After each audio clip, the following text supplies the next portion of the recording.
Dear friends, welcome to my video. Kindly click on the CC button for subtitles. Classical and quantum computing represent two radically different approaches to information processing.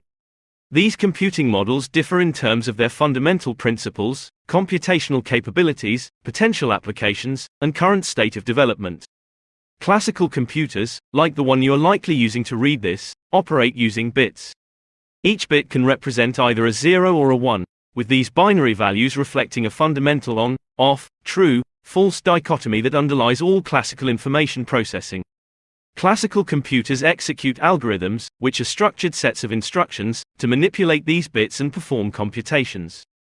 Over the past decades, classical computers have become increasingly powerful, yet they still struggle with certain types of complex problems.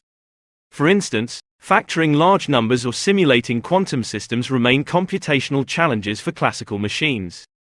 Quantum computers, on the other hand, operate on an entirely different set of principles derived from quantum mechanics, a branch of physics that describes the bizarre and counterintuitive behavior of subatomic particles. Instead of bits, quantum computers use quantum bits or qubits. Unlike classical bits, a qubit can exist in a state of 0, 1, or both at the same time, a phenomenon known as superposition. Furthermore, qubits can be entangled, another quantum phenomenon, meaning the state of one qubit is intimately connected with the state of another, no matter the distance between them. These principles of superposition and entanglement enable quantum computers to process vast amounts of data simultaneously, providing potential for enormous computational speedups for certain tasks. However, creating and maintaining a system of qubits in a useful superposed and entangled state, known as quantum coherence, is no trivial feat. Quantum systems are incredibly sensitive to environmental interference, and qubits can quickly lose their quantum properties in a process called decoherence. This is one of the many technical challenges making the construction and scaling of operational quantum computers a complex task. Despite these challenges, quantum computers have the potential to revolutionize fields where classical machines struggle. Quantum algorithms such as Shor's algorithm for integer factorization and Grover's algorithm for unstructured search promise exponential speedups over their classical counterparts. Quantum computers could also simulate quantum systems with unprecedented precision, opening new avenues in chemistry and materials science. However, it's important to note that quantum computing isn't simply about replacing classical computing. Quantum computers aren't better at everything. They excel in solving certain types of problems.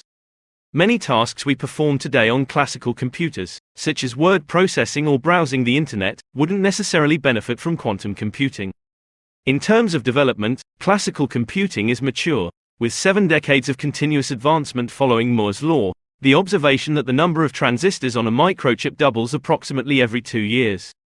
Quantum computing, on the other hand, is still in its infancy, akin to classical computing in the 1940s or 1950s. Significant breakthroughs have been made, with companies like Google and IBM demonstrating rudimentary quantum supremacy, the point at which a quantum computer can outperform a classical computer at a specific task. Still, we're yet to see fully error-corrected, fault-tolerant quantum computers.